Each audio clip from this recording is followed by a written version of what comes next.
Hello friends, welcome to Prayas Institute. So let us continue our prelims PYQ practice series. We are continuing with the economy section और इस economy section में आज हमारा है day 48 जिसमें हम financial market cover करने की कोशिश करेंगे। ओके, फाइनेंशियल मार्केट अगर मैं कहना चाहूँ तो ऐसा एक टॉपिक है जो रिसेंट पास्ट में बहुत ज़्यादा यूपीएससी ने फोकस किया है, खासकर प्रीलिम्स के दौरान। क्योंकि अगर आप post Covid era Indian scenario, Indian economy का पोस्ट कोविड एरा भी देखोगे तो ऐसे देखा जाता है कि फाइनेंशियल मार्केट में बहुत ज़्यादा ट्रांजैक्शन हो रहे हैं। बल्क ट्रांजैक्शन हो या फिर इंडिविजुअल या रिटेल ट्रांजैक्शन हो, वो ट्रांजैक्शन की जो क्वांटिटी है वो बहुत ज़्यादा बढ़ रही है। इसीलिए फाइनेंशियल मार्केट हाल फिलहाल में बहुत ज़्यादा डिस्कशन में है and UPSC is also interested in the various instruments of the financial markets. फिर वो शॉर्ट टर्म के लिए इंस्ट्रूमेंट हो या फिर लॉन्ग टर्म, जैसे हम कह सकते हैं मनी मार्केट के इंस्ट्रूमेंट हो या फिर कैपिटल मार्केट के इंस्ट्रूमेंट्स हो। ओके, यानी फॉरेन इन्वेस्टर भी इंडिया में, इंडियन इकोनॉमी में बहुत ज़्यादा इंटरेस्टेड है। प्लस रिटेल इन्वेस्टर के पास भी या फिर इंडिविजुअल इन्वेस्टर के पास भी थोड़ा बहुत जो पैसा है, that money can be utilise और can be mobilised for the growth of overall growth of the country. इसीलिए फाइनेंशियल मार्केट ज़्यादा हाल फिलहाल में डिस्कशन में आ रहा है। तो देखते हैं 2018 से लेकर 2022 तक यूपीएससी ने फाइनेंशियल मार्केट में कौन से और कितने सवाल पूछे हैं। It is expected that UPSC will ask you this year also 2 to 3 questions related to financial market और related to the different instruments of the financial market। और वो जो इंस्ट्रूमेंट है वो स्पेसिफिकली मनी मार्केट या फिर शॉर्ट टर्म मार्केट पे ज़्यादा फोकस है रादर दैन कैपिटल मार्केट। ये भी मैं आपको यहाँ पे बताना चाहूँगा। So let's go by see the question one by one and let's discuss if anything we can how we can solve the question. तो फर्स्ट क्वेश्चन है 2018 से, जैसे हम लोगों ने डिस्कशन किया है अभी तक। तो our technique would be that we will read the shorter statement first. यहाँ पे करेक्ट चॉइस आपको पूछा है treasury bills which are the short term instrument, money market instrument है फाइनेंशियल इंस्ट्रूमेंट्स में। तो treasury bills offer are issued at the discount from par value. Okay, वैसे तो ये स्टेटमेंट शॉर्ट स्टेटमेंट है बट समझ में नहीं आ रहा है कि पार वैल्यू क्या होती है। Okay, and issued at the discount from par value, यानी जो कोई भी उनकी वैल्यू होगी उससे डिस्काउंटेड रेट में ट्रेजरी बिल इशू होते हैं। Sir we don't know about this statement, so what will do are very old technique that we will hold this statement, will move to the next one and discuss the next statement. उससे अगर कोई deduction हम कर सकते हैं तो वो देखेंगे। तो let's read the first statement.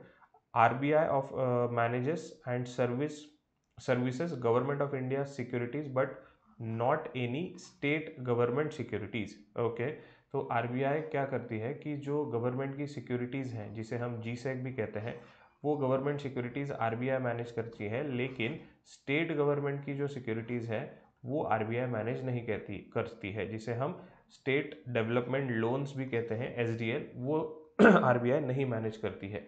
तो ये अगर आपने थोड़ा बहुत बेसिक पढ़ा होगा फाइनेंशियल मार्केट या फिर गवर्नमेंट सिक्योरिटीज़ के बारे में, डेटेड सिक्योरिटीज़ के बारे में, so this statement is what we can say wrong statement, right.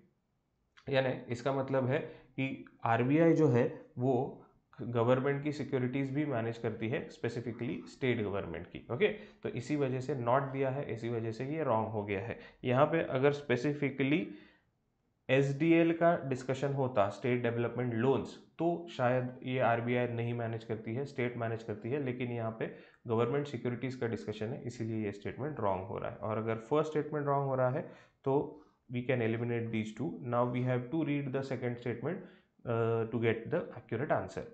तो treasury bills are issued by the government of India and there are no treasury bills issued by the state government. No treasury bills issued by the state government, this is definitely correct. यहाँ पे ऊपर ही मैंने आपको कहा state development loans can be issued by the state government and not the treasury bills. So this statement is exactly accurate statement and hence we got our answer, that is C is our answer। See, ये पूरी तरीके से static question है my friends, इसमें कोई भी current affairs का नहीं दिया हुआ है। अगर आपको दो तीन चीज़ें पता होनी चाहिए इस स्टेटमेंट में। बहुत सारे बच्चों को यही कन्फ्यूजन होता है इस टॉपिक में कि सर हमें पता ही नहीं है कि क्या पढ़ना है। तो you should know what are government securities, you should know who issues the government securities. एक बात यहाँ पे आपको क्लियर कर देता हूँ कि इंस्ट्रूमेंट्स जो कोई भी है, वो फिर मनी मार्केट के इंस्ट्रूमेंट हो या फिर कैपिटल मार्केट के इंस्ट्रूमेंट हो, उनके बारे में दो तीन चीज़ें आपको पता होनी चाहिए।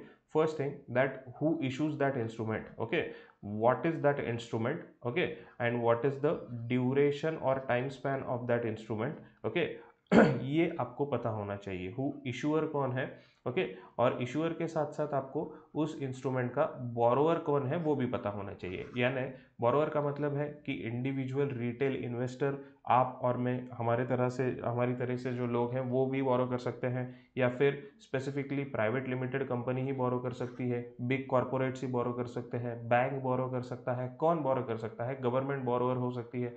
तो बोरोअर कौन है और इशूअर कौन है वो पता होना चाहिए, वो इंस्ट्रूमेंट क्या है वो पता होना चाहिए, उससे क्या होगा वो पता होना चाहिए, और उसका ड्यूरेशन का मतलब है फिक्स डेज नहीं पता होंगे तो भी चलेगा, एटलीस्ट आपको इतना पता होना चाहिए कि वो शॉर्ट टर्म है या लॉन्ग टर्म है, ओके। तो यहाँ पे गवर्नमेंट सिक्योरिटीज हो गई, ट्रेजरी बिल्स हो गया, ये दो इंस्ट्रूमेंट्स यहाँ पे आपको पता होने चाहिए, ओके।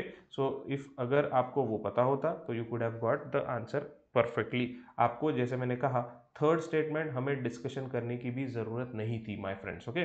ये इससे समझ में आता है कि how we can solve the MCQ and if we don't know. बहुत बच्चे घबरा जाते हैं कि अभी ये तो स्टेटमेंट नहीं पता है सर तो क्या करें। कुछ करना नहीं है my friends, just focus on the next और another statement. It is more quite possible that you will get your answer then and there। चलो moving on to the next one. ये तो बहुत ही यानी ये डेफिनेशन ही दी है, विच of the following is issued by the registered FII to overseas investor who want to be part of Indian stock market without registering themselves directly। तो Indian stock market में अगर FIIs को आना है तो पहले तो उनको रजिस्टर करना ही पड़ता है, लेकिन अगर उन्हें रजिस्टर ना करते हुए भी एंट्री करनी है तो क्या क्या होगा, इंडियन गवर्नमेंट और Indian stock market authority will issue the promissory note to FIIs। If they got the promissory note then they can invest in Indian stock market. ये तो डेफिनेशन ही हो गई जो हमारे, again this is very static question, इसमें कोई भी करंट अफेयर नहीं है, ये हमारे स्टैटिक बुक्स में दिया हुआ है, okay. My request to you is just check other options, क्योंकि ऐसे बहुत सी, देखिए सर्टिफिकेट ऑफ डिपॉजिट ये एक इंस्ट्रूमेंट है, कमर्शियल पेपर ये एक इंस्ट्रूमेंट है, पार्टिसिपेटरी नोट ये एक इंस्ट्रूमेंट है। तो अगर ये तीन इंस्ट्रूमेंट आपको पता होते, यूपीएससी आपको हिंट दे रहा है माय फ्रेंड्स कि पिछले बार हम लोगों ने क्या पूछा था, अगली बार हम लोग उसी पे फोकस करेंगे। तो ये 2019 का क्वेश्चन है, अगर इसका आपको यहाँ पे सर्टिफिकेट ऑफ डिपॉजिट और कमर्शियल पेपर आप पढ़ लोगे, both are money market instrument, right, ये तो पता ही होगा आपको। तो ये अगर आप अच्छी तरीके से पढ़ लेते हो तो next question you could have answer. अभी यहाँ पे मैं सिर्फ आपको एक एग्जांपल दिखाता हूँ। सी, ये 2020 का क्वेश्चन है और यहाँ पे commercial paper certificate of deposit ये दिया हुआ है, इस पे डायरेक्टली आपको क्वेश्चन पूछा है 2020 में। So this is the link, अगर ये लिंक आपको पता होती है तो डेफिनेटली, तो वैसे ही आप कीजिए कि 2022 में कौन से इंस्ट्रूमेंट पर यूपीएससी ने क्वेश्चन पूछा है। देयर आर पॉसिबिलिटीज दैट दूसरे जो ऑप्शंस होंगे उसके वो ऑप्शंस को लेके 2023 में कुछ रिफ्लेक्शन आपको या फिर कुछ क्वेश्चंस आपको देखने को मिल सकते हैं, okay. I hope you got this idea, right. Let's move to the next question. In the context of Indian economy, non financial debt, okay, includes which of the following. See, अभी जो date है, एक तो दो types हम लोग कर सकते हैं, राइट। कौन से डेट, एक तो प्राइवेट डेट होता है, ओके, और दूसरा आपका कह सकते हो आप गवर्नमेंट या फिर पब्लिक डेट, ओके। और ये पब्लिक डेट का मतलब क्या होता है पब्लिक डेट का सिंपल मतलब है, मीनिंग है दोस्तों कि अगर गवर्नमेंट बोरो कर रही है तो उसे हम कहेंगे पब्लिक डेट। फिर इसके भी दो टाइप होंगे आपके, इंटरनल डेट और एक्सटर्नल डेट, राइट, ये दो टाइप्स हो गए। और एक डेट दूसरे तरीके का डेट होता है जिसे यहाँ पे दिया गया है नॉन फाइनेंशियल डेट कहा जाता है, okay, NFD। Non financial debt का मतलब क्या होता है कि the debt which is not covered by financial sector, okay. Financial sector में जो डेट कवर नहीं होता है उसे हम नॉन फाइनेंशियल डेट कहेंगे। तो इसका मतलब सर फिर भी क्या मतलब है, नहीं पता है कि not covered by financial sector. यानी यहाँ पे देखिए इंटरनल डेट है तो कमर्शियल पेपर्स हो गया या फिर कोई भी इंस्ट्रूमेंट हो गया, FIIs हो गए, तो ये सारे फाइनेंशियल इंस्ट्रूमेंट्स हैं। लेकिन यहाँ पे अगर आप ऑप्शन देखोगे housing loans owned by house hold, okay, तो ये कौन कर रहा है, इंडिविजुअल का डिस्कशन है। एक कोई भी इंडिविजुअल रिटेल इन्वेस्टर है वो फाइनेंशियल मार्केट में इन्वेस्ट नहीं कर रहा है, इसे हम इन्वेस्टमेंट नहीं कहेंगे। Housing loan taken by house hold, अगर कोई हाउस होल्ड पर्सन अगर गवर्नमेंट सिक्योरिटीज में इन्वेस्ट कर रहा है तो उसे हम कहेंगे investment, and that is your financial debt. Okay, government is taking and that will be your public debt. लेकिन यहाँ पे क्या हो रहा है कि house hold is purchasing a house and he is taking loan for that. Okay, तो ये तो इंडिविजुअल के लिए हो गया या फिर इंडिविजुअल के बेनिफिट के लिए हो गया, यहाँ पे गवर्नमेंट डायरेक्टली इन्वॉल्व नहीं है, इसीलिए this category specifically is your non financial date. तो ये कंसेप्ट समझ लीजिए। ओके, अगर एक बार कंसेप्ट आपको समझ गई तो example you can think of many times. Okay, then amounts outstanding on credit card. हाँ, अभी क्रेडिट कार्ड भी कौन यूज करता है, इंडिविजुअल क्रेडिट कार्ड यूज करते हैं। ओके, तो इसीलिए गवर्नमेंट का यहाँ पे डायरेक्टली कुछ रोल नहीं है, इसीलिए ये भी आपका आएगा कहाँ, नॉन फाइनेंशियल डेट में। ओके, तो 1 and 2 इज देयर और 1 and 2 इज दिस। ओके, तो ये दो कैंसिल आउट हो रहे हैं यहाँ पे। Let's discuss treasury bill third. Okay, तो अभी ट्रेजरी बिल सर हम लोगों ने तो ये मनी मार्केट में पढ़ा है, और ट्रेजरी बिल कौन इशू करता है, RBI issues on behalf of government. तो government indirectly treasury bill issue कर रहा है, और इंडिविजुअल इन्वेस्टर भी ये रिटेल इन्वेस्टर भी ये बोरो कर सकता है। ओके, तो बेसिकली सर आप कहोगे कि सर ये पब्लिक डेट में जाएगा, बट लेकिन ये चीज़ यहाँ पे ये ज़रूर याद रखिए माय फ्रेंड्स कि ट्रेजरी बिल्स का यूज़ क्यों होता है, why government uses the treasury bills. तो ट्रेजरी बिल्स बेसिकली या फिर मेजॉरिटी टाइम्स ट्रेजरी बिल्स जो यूज़ होते हैं वो क्यों यूज़ होते हैं, that is because the government wants to tame the inflation, और government wants to take out the money supply from extra money supply from the market. Okay, इसका borrower government को कुछ मनी बोरो करना है, इसीलिए भी ट्रेजरी बिल होते हैं यूज, लेकिन ये थोड़ा डिबेटेबल है। ओके, यहाँ पे यूपीएससी ने इस क्वेश्चन का आंसर, बहुत सारे बच्चों को उस वक्त ये डिबेट थी कि sir whether the answer should be B, maximum बच्चों ने इसमें आंसर बी मार्क किया था, but UPSC has given us answer D. Okay, they have said कि treasury bills are also included into non financial debts। तो फिर इसके अगला सवाल हो सकता है कि सर गवर्नमेंट सिक्योरिटीज भी नॉन फाइनेंशियल डेट हो सकती है क्या, the answer is very much no. Okay, because government security का पर्पज ही वही है to get the debt from the public, that is वो फिर वो पब्लिक डेट में आ जाएगा। ओके, तो यहाँ पे ये एक चीज एक्सेप्शनल कह सकते हो आप, बट याद रखिए treasury bill is included into your non financial debt, and answer is D here. Okay, I hope you got the case here. Okay, कई बार ऐसे होता है कि some time we have the dispute और we have the debate with respect to the answer given by UPSC. Okay, यहाँ पे B और डी में जरूर डिस्प्यूट है, बट स्टिल अगर यूपीएससी ने डी आंसर दिया है तो we need to go with that, we don't have any other option. Okay, so please focus कि अगर अगली बार नॉन फाइनेंशियल डेट का सवाल आए तो treasury bills included into non financial debt, and I hope आपको नॉन फाइनेंशियल डेट क्या होते हैं उसकी डेफिनेशन या फिर कंसेप्ट समझ में आ गई होगी। Let's move to the next one. 2020 का सवाल है कमर्शियल पेपर्स। अभी आपको पता है कि कमर्शियल पेपर्स क्या होते हैं एंड सर्टिफिकेट ऑफ डिपॉजिट्स क्या होते हैं। Okay, commercial paper is short term unsecured promissory note. Yes, it is very much correct. What you can say? Yes, it is very much correct. Certificate of deposit is long term instrument issued by RBI to corporate. तो basically ये long term नहीं है, जैसे मैंने कहा दोनों money market के अगर इंस्ट्रूमेंट है तो ये भी शॉर्ट टर्म हो जाएगा। This statement is incorrect. तो अगर ये इनकरेक्ट हो गया आपका तो ये गलत हो गया, ये गलत हो गया। Now what you have to do, my suggestion would be you need to read the third statement, third और फोर्थ में बस थर्ड रीड कीजिए, अगर ये सही हो गया तो you will get your answer. Call money is a short term finance used for inter bank transaction. Definitely ये तो डेफिनेशन ही है ना कॉल मनी मार्केट की, यस और no. Inter bank transaction short term money के लिए या फिर शॉर्ट टर्म मनी सप्लाई के लिए यूज होता है। This is very much correct, और अगर ये सही है तो we get our answer C. यहाँ पे देखिए you need not to read the fourth statement, ये ज़रूरत भी नहीं है पढ़ने की, directly you get your answer. Please my friends try to solve answers in such manners, okay, so your time will be saved, your accuracy will be increased and your confidence will increase। okay, तो लेकिन ये पढ़ लेते हैं, zero coupon bonds are the interest bearing short term bonds. Okay, तो ये गलत क्यों है? जीरो कूपन बॉन्ड है तो इंटरेस्ट बियरिंग कैसे होंगे? और short term bonds issued by the schedule commercial bank to corporation. तो now you tell me what is zero coupon bond. अगर आपको पता है तो मुझे कमेंट बॉक्स में बताइए कि what is zero coupon bond. अगर नहीं पता है तो I will give you this as a homework, please find it out कि जीरो कूपन बॉन्ड क्या होते हैं। ओके, बॉन्ड्स के बहुत बहुत बहुत अलग अलग टाइप है। तो यहाँ पे why this statement is wrong? Just because it is interest bearing इसीलिए रॉन्ग है, या फिर शॉर्ट टर्म दिया है इसीलिए रॉन्ग है? आपको बताना है मुझे कमेंट सेक्शन में। ओके राइट, चलो नेक्स्ट क्वेश्चन।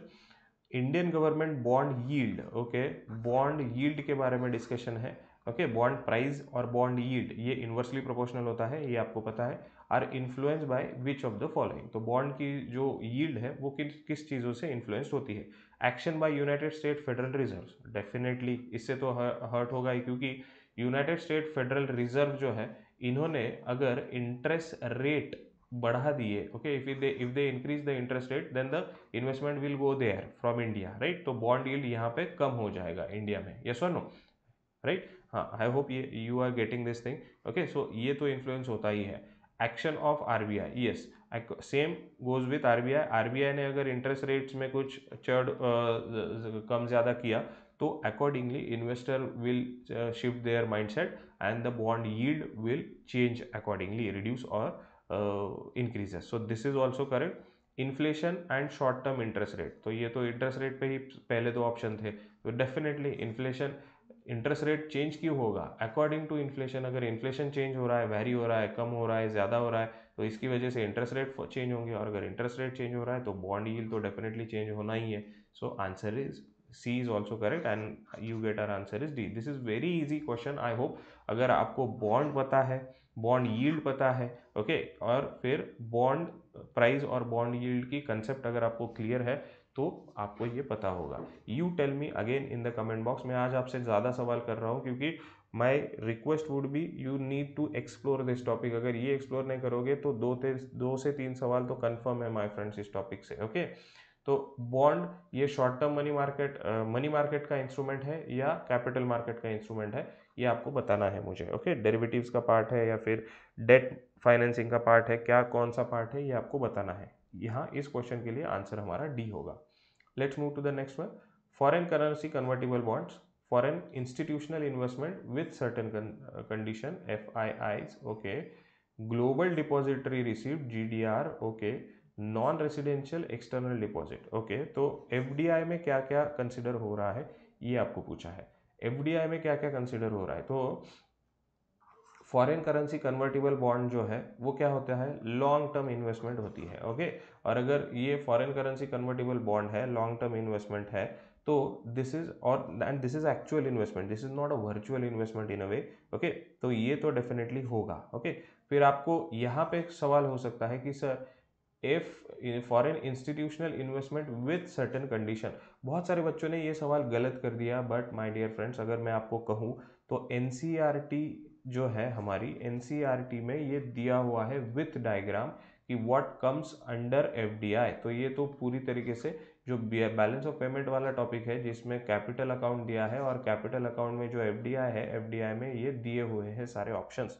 तो please explore the basics also, ये बहुत ही बेसिक था। अगर क्योंकि यहाँ पे बहुत सारे बच्चों ने क्या गलत कर दिया कि सर एफआईआई है तो ये एफडीआई में कैसे आएगा, तो ये तो गलत हो गया, तो सेकंड इज रॉन्ग, तो ये रॉन्ग हो गया, ये रॉन्ग हो गया, the confusion is between B and D. और अगर ए आप सही कर रहे हो तो आर आंसर इज डी। ऐसे बहुत सारे बच्चों ने मार्क कर दिया, लेकिन फिर ये गलत हो गया दोस्तों, ओके। यहाँ आंसर डी नहीं है, okay, please take my word. तो हाँ, अगर let's come back to the second choice कि अगर FIIs विथ सर्टन कंडीशन कहा है, तो अगर इस पे आपको कंफ्यूजन है, so let's our duty is to hold this. Let's move to the next one. GDR, yes, global depository receipt. अगर यहाँ पे कन्वर्टिबल बॉन्ड अगर आप ले रहे हो तो ग्लोबल डिपॉजिटरी रिसिप्ट भी आपको लेनी होगी in terms of FDI, okay, foreign direct investment में। सो 1 and 3 वुड बी देयर, और 1 and 3 तो एक ही ऑप्शन में दिख रहा है आपको, right. And let's discuss about the fourth one, non resident external deposit कहा है। external non-resident external deposit in India, we can say that this is the remittances and not FDI. तो रेमिटेंसेस अगर हो गए तो रेमिटेंस तो नहीं होता है, फिर ये और ये आपका कैंसिल आउट होगा, right. So we get the answer here, that is A. तो इसका मतलब है अगर आपको फर्स्ट भी पता है और अगर आप फोर्थ एलिमिनेट कर रहे हो तो need not to discuss about 2 and 3, that will be the case here. ठीक है. तो इसीलिए जैसे मैं कह रहा हूँ कि किसी पे भी अगर आपको डाउट हो तो please hold that statement and move to the next one. यहाँ पे पॉसिबिलिटी होगी बहुत सारे बच्चों को डी मार्क करने की, तो अगर आप गलत भी हो गया तो डोंट वरी, क्योंकि उस 2 घंटों में ये लॉजिक आपको लगेगा that is quite not possible, और ये तो डेफिनेटली आप रॉन्ग मार्क करोगे and hence you will directly mark the D option. But no worries, बहुत सारे बच्चों का वो रॉन्ग हो सकता है. Okay, let's move to the next statement. Okay, अभी यहाँ पे तीनों स्टेटमेंट ऑलमोस्ट इक्वल लेंथ के हैं, तो let's read one by one. Retail investor, and this question is, if you mark this question, अगर आपका ये रॉन्ग भी हो रहा है ओके तो नो प्रॉब्लम, क्योंकि ऐसे काफ़ी सवाल होते हैं जो सवाल आपके रॉन्ग हो सकते हैं. ओके, अगर वो सवाल रॉन्ग होंगे तो वो आप अकेले नहीं हो उसमें, ये चीज़ याद रखिए, क्योंकि ये ऑप्शंस पढ़ने के बाद आपको लगेगा कि अरे ये तो कभी सुना ही नहीं है या फिर ये कभी पढ़ा ही नहीं है हम लोगों ने, but that is completely fine my friends. Let's discuss कि retail investor through demat account can invest in, retail investor यानी आप और मेरे जैसे इन्वेस्टर, कि they can through demat account they can invest in treasury bills and government of India debt bonds in primary market. तो retail investor ये कर सकते हैं क्या? आप और मैं ये कर सकते हो? तो डेफिनेटली हम लोग कर सकते हैं, तो this is correct.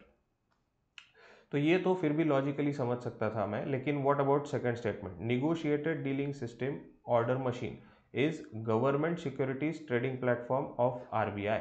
Okay, negotiated dealing system order machine, तो ये गवर्नमेंट आरबीआई का ट्रेडिंग प्लेटफॉर्म है. ओके, ये भी ये थोड़ा करंट अफेयर्स का था, उस वक्त ये डिस्कशन में था ये इंस्ट्रूमेंट, तो इसीलिए हम लोग ये देख सकते हैं यहाँ पे क्वेश्चन में. And this statement is right actually. अगर आपको अभी नहीं पता है तो नो प्रॉब्लम इन दैट.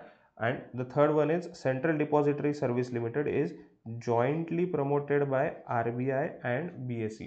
तो यहाँ पे आरबीआई गलत है, वो सिर्फ बीएसई होना चाहिए. This is fact. ओके, मैंने आपको एनवायरमेंट के सेशन में बताया था कि जो कोई भी फैक्ट होगी, यूपीएससी का माइंडसेट आप या फिर एग्जामिनर जो है उसका माइंडसेट आप जज करने की कोशिश कीजिए. जहाँ पर भी फैक्ट का डिस्कशन होगा, there are maximum chances, 80-20 rule कह सकते हैं आप, मैक्सिमम चांसेस आर देयर कि उस वक्त 80% वो रॉन्ग होगा फैक्ट. ओके, क्योंकि फैक्ट वो लोग ट्विस्ट कर सकते हैं, कंसेप्ट ज़्यादा ट्विस्ट नहीं होती है, ऐसा देखा गया है यूपीएससी में. इसीलिए ये अगर, क्योंकि जॉइंटली प्रमोटेड, यहाँ पे single promoter, jointly promoted by RBI या फिर बाय गवर्नमेंट, ये भी कर सकते हैं, तो चेंज यहाँ पे करना बहुत ईजी है. इसीलिए ये फैक्ट हो गई, और ये फैक्ट यूजुअली रॉन्ग होती है. तो अगर ये रॉन्ग आपने कर दिया तो at least you will reach to the 50% वाला पार्ट. और अगर 50% तक पहुंच रहे हो तो मैंने कहा है आपको बहुत बार कि ऑल इनकम्पासिंग ऑप्शन आपको लेना है. यहाँ पे भी आंसर आपका ओनली 1 and 1 and 2 है, कि अगर 10 ऐसे 50-50 वाले आप एड्रेस करोगे तो उसमें ऑल इनकम्पासिंग का जो ऑप्शन है उसे टिक कीजिए. There are high chances that all encompassing वाला ज़्यादा मोस्ट प्रोबेबली वो राइट होता है. ओके, अगर आपके पास कोई चॉइस ही नहीं है तो इसीलिए मैंने ये एक हिंट आपको दे दी. ओके, तो यहाँ पे भी दोनों सही है and C is third is wrong and the answer is B here. ठीक है, देन नेक्स्ट क्वेश्चन 2022 को स्टार्ट करेंगे अभी. Inflation index bond, what are the advantages. Inflation index bond, नाम से ही उसका मीनिंग है कि the bond which gives the returns according to the inflation. Okay, जैसे इन्फ्लेशन बढ़ता है वैसे रिटर्न्स भी उसके बढ़ेंगे. तो government can reduce the coupon rate on its borrowing by way of IIB. Okay sir, ये नहीं समझ आ रहा है हमें कि government can reduce the coupon rate okay on its borrowing by way of IIB. तो कूपन रेट जो होता है बेसिकली, सी यहाँ पे भी आपको कूपन रेट का डिस्कशन है, पिछले एक क्वेश्चन में भी आपको कूपन रेट का डिस्कशन था, इसीलिए मैंने आपको कहा कि please find out what is coupon rate with respect to any kind of bond, not specific to inflation index bond but any kind of bond. ठीक है, तो लेट्स होल्ड दिस स्टेटमेंट कि अगर नहीं समझ में आ रहा है तो let's move to the next one. IIB provide protection to the investor from uncertainty regarding inflation. हाँ, ये तो बिल्कुल भी सही है सर, क्योंकि इसीलिए तो वो इन्फ्लेशन इंडेक्स बॉन्ड होते हैं. So we can cancel out this one if second is correct. Interest received as well as capital gain on IIB are not taxable. कोई भी इन्वेस्टमेंट आप ले लीजिए, कैपिटल गेन तो लगने ही वाला है आपको. ओके, तो यहाँ पे सिर्फ इंटरेस्ट रिसीव्ड कहा है, लेकिन इंटरेस्ट के साथ साथ आपको कैपिटल गेन लगेगा ही लगेगा. सो दिस इज इनकरेक्ट. तो ये बस इतना ही अगर आपको पता होता कि कैपिटल गेन टैक्स लगता है कोई सी भी इन्वेस्टमेंट आप कीजिए, ओके, मेजोरिटी इन्वेस्टमेंट में कैपिटल गेन लगेगा, तो ये रॉन्ग हो गया आपका, ये रॉन्ग हो गया आपका, and you directly get your answer here. ठीक है, आपको फर्स्ट स्टेटमेंट पे ज़्यादा डिस्कस करने की ज़रूरत भी नहीं थी. बार बार मैं आपको ये कह रहे समझाने की कोशिश कर रहा हूँ. Now I hope you are getting this thing कि यूपीएससी का फॉर्मेट भी वही है. Okay, let's move to the next one. A share of household financial saving goes towards the government borrowing. Okay, कि जो हम स्मॉल सेविंग्स कहते हैं, स्मॉल सेविंग्स जिसे हाउस होल्ड सेविंग भी कहेंगे, वो गवर्नमेंट बोरोइंग की तरफ जाता है, ऐसा इनका कहना है. ओके, या फिर गवर्नमेंट उससे बोरो करती है. दिस स्टेटमेंट इज राइट, क्योंकि इंटरनल डेट में गवर्नमेंट बोरोइंग्स का जो एक इंपॉर्टेंट एस्पेक्ट है या फिर एक इंपॉर्टेंट कंपोनेंट है, that is your small saving या फिर हाउस होल्ड फाइनेंशियल सेविंग. ठीक है.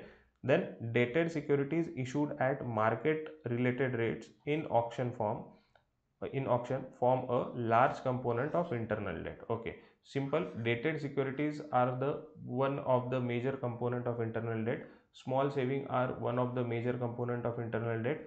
Both are major component of internal debt of government, that is public debt of government. Okay, तो इसीलिए both statements are right.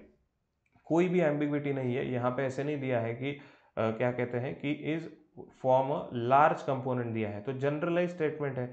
यहाँ पे largest component नहीं दिया है, तो लार्जेस्ट होता तो शायद कुछ एम्बिग्विटी होती, लेकिन लार्ज दिया है तो जनरलिस्टिक स्टेटमेंट है. You can say that is correct. C is the answer here. Okay, let's go to the next. Convertible bonds के बारे में पूछा है आपको.